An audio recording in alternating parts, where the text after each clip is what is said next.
Few people realize that one of the most consequential but overlooked aspects of the Korean War wasn't artillery, tanks, or aerial bombing. It was the material choices that shaped fortifications, bunkers, and supply points across the northern territories. Conventional histories focus on the movement of troops and high-profile engagements, but what rarely gets examined is how northern engineers consistently relied on earth foundations rather than timber or concrete, and why this decision shaped survival, defense, and even post-war reconstruction.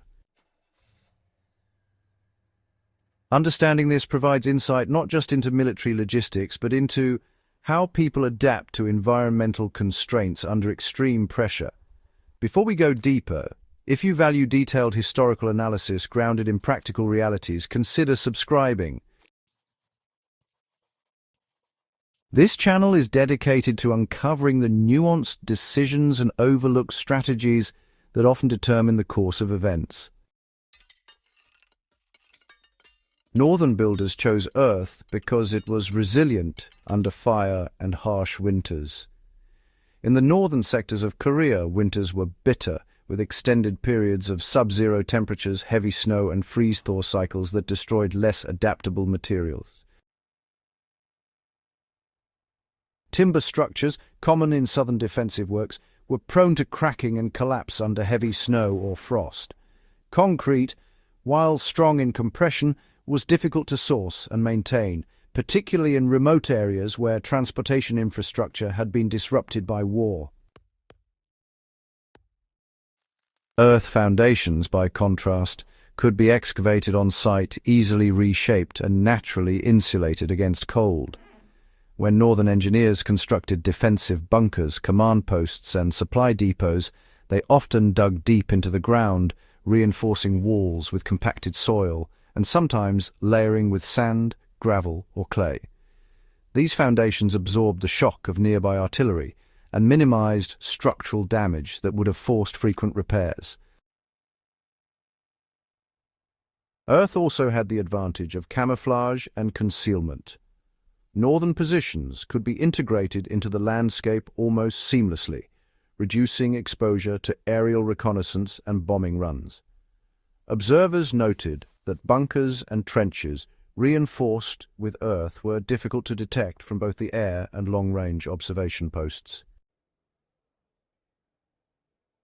This decision was not just about defense, it was also about survival. Soldiers occupying these structures were better protected from environmental stresses, and supplies stored within were less likely to freeze or deteriorate, which was critical during prolonged engagements.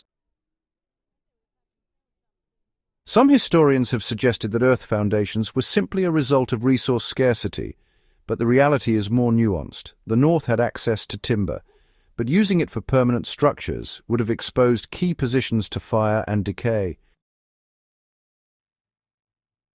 Transporting cement or steel to remote outposts was costly and dangerous, especially under constant threat of airstrikes. By relying on soil, builders minimized the logistical burden and could rapidly construct multiple fortified positions with minimal external support. In practice, this meant northern units could establish successive lines of defense in advance of expected offensives. Trenches and bunkers could be extended, repaired, or reoriented, using the same basic materials without requiring supply convoys or specialized labor. For survivalists or military planners examining historical examples, the lesson is clear. Prioritizing material adaptability and local availability can create strategic depth and resilience, far beyond what high-tech or imported materials might provide under pressure. Building on earth required careful attention to compaction and layering. Northern engineers developed methods to reinforce soil using rudimentary yet effective techniques. They often layered softer topsoil with denser subsoil, compacting each layer manually or with simple mechanical tools.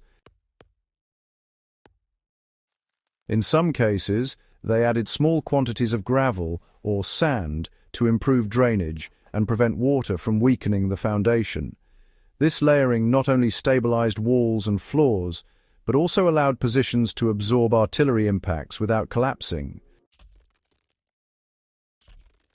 Observations from United Nations forces noted that bunkers constructed in this way often remained functional even after sustained bombardment. In one documented case near the Chosin Reservoir, a supply depot reinforced with compacted earth layers remained largely intact despite repeated shelling, while nearby timber and concrete structures suffered catastrophic damage. These examples highlight the practical intelligence behind northern choices, which often goes unrecognized in conventional military histories. The Korean War was marked by prolonged periods of encirclement and supply shortages. Earth foundations offered a significant survival advantage under these conditions. Compacted soil naturally insulated interiors, maintaining temperatures several degrees higher than outside air, which reduced frostbite and cold-related injuries among troops. Earth walls also allowed for better humidity control, preventing stored provisions from freezing solid or becoming moldy. These advantages extended to water management as well. Bunkers with properly graded earth floors and drainage channels could divert meltwater and rain away from living spaces, reducing disease and maintaining morale. Beyond immediate military applications, the reliance on earth foundations influenced post-war rebuilding. Many northern villages and outposts had been constructed with the same soil-based techniques. While this meant initial structures were simpler and quicker to erect, they also endured harsh conditions with minimal maintenance. This durability allowed communities to recover more quickly after battles, whereas areas reliant on timber or damaged concrete required extensive rebuilding. Because northern positions were easier to repair and extend, commanders could plan operations with more flexible defense-in-depth strategies. Earth bunkers and trenches could be connected via concealed pathways, allowing rapid reinforcement or retreat without exposing troops to enemy observation. Supply lines integrated into earth-based structures were more secure and less vulnerable to disruption. Understanding why northern builders preferred earth foundations challenges the assumption that high-tech or imported materials are always superior. In both historical and survivalist contexts, the best choice is often dictated by environmental conditions, material availability and long-term resilience rather than immediate appearance or, theoretical strength.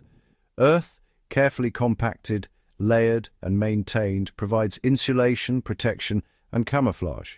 It enables prolonged occupation and reduces dependence on fragile supply chains. When we focus exclusively on casualties, movements, and high-profile engagements, we overlook the everyday decisions that shape survival and operational effectiveness. Earth foundations in the Northern Korean War are a clear example of this principle. They were a product of observation, adaptation, and foresight, qualities that determined not just who survived, but who could maintain operational capacity and recover after the conflict. By examining these choices, we gain a fuller understanding of human endurance, strategic thinking, and the practical realities of warfare. If this kind of in-depth analysis is valuable to you, subscribe to the channel.